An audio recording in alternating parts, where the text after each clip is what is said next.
நடுவர் அவர்களே ரொம்ப அழகா சொன்னார். அந்த ராணுவ வீரர்கள் எப்படி அவருடைய தங்கையை தங்களுடைய தங்கையாக மதித்து திருமணம் செய்து வைத்தார்கள். அது நல்லா இருக்கு. அப்படியே எல்லோரும் இருந்தா நல்லா இருக்குங்கிறது தான் நாங்க நினைக்கிறோம். ஆனா உண்மை வலிமையானது. அவர் வாயிலிருந்தே முதல்ல ஒரு ஒப்புதல் வாக்குமூலம் கொடுத்தாரு. பாத்தீங்களா? இந்த ரெண்டு என் மனைவிக்கு 2 தங்கை இருக்குன்னு சொன்ன உடனே நான் சந்தோஷப்பட்டேன் பாருங்க. அப்ப அவர் விட்டு கொடுத்தது பாத்தீங்களா? இல்ல அவங்க கல்யாணத்திலேயே கைய வைக்கிறது வேண்டாம், ஏதாவது வந்துட போகுது. அதான் பார்த்துக்கிட்டு இருந்தோமே 2 தங்கை. என்ன மகிழ்ச்சி.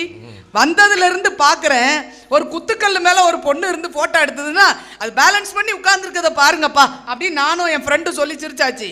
ஆனா இவங்க 2 பேரும் வயசு என்ன அந்த பிள்ளைக்கு, அது என்ன பஞ்சு மிட்டாய் கலர்ல சட்டை போட்டிருந்தது, கூலிங் கிளாஸ் போட்டிருந்தது, இவ்வளவு விவரத்தையும் அந்த கார் கிராஸ் பண்ற நேரத்துக்குள்ள பாத்துருக்காங்க. அதாம ஆணின் பார்வை என்ன ஒரு ஆழமான பார்வை, தெளிவான பார்வை, ஆராய்ச்சி பார்வை. ஆனாலும் இவ்வளவு விட்டு கொடுக்க கூடாது. ஆனா உண்மையான பார்வை.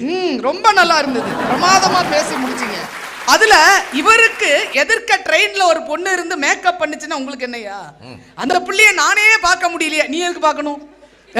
கூட இருந்து வாழ்றவனெல்லாம் கேட்கணும், நீ என்னாலேயே பார்க்க முடியலையே, கூட வாழ்றவன் என்னத்துக்காவான்? இந்த கவலையெல்லாம் உங்களை யாரையா பட சொன்னது? தப்பு தம்பி, இதெல்லாம் செய்யக்கூடாது. நம்ம நீங்க வேற பேர்த்துக்கு போயிருக்கு.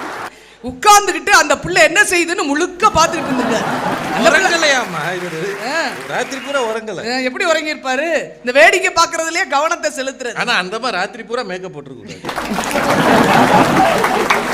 நடுவர் அவர்களே ரொம்ப அழகா சொன்னார். சினிமால காலங்காத்தால கதாநாயகி எந்திரிச்சு வந்து காலை தொட்டு கும்பிட்டு காஃபி கொடுத்தா பார்க்க ஆசையா இருந்துச்சு, ஆனா நடைமுறையில் இல்லைன்னாரு.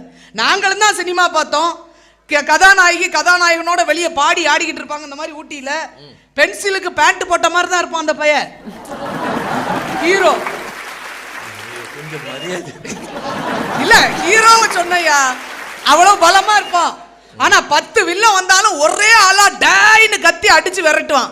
ஆனா நம்ம ஹீரோ அப்படியா? பயந்து ஓடல. அப்புறம் எங்களுக்கு நாப்புல எப்படி இருக்குன்றீங்க? நாயகண்டாலே ஓடுறாங்க ராஜபாளையத்துக்காரங்க. அதுக்கு மேல என்னம்மா வர்றவன்ல அடிக்கணும்ன்றீங்க? இல்ல, ஒரு தைரியமாவது கொடுக்கணும்ல. நான் இருக்கேன் உசுப்பேத்தி அவங்கள ரணகலம்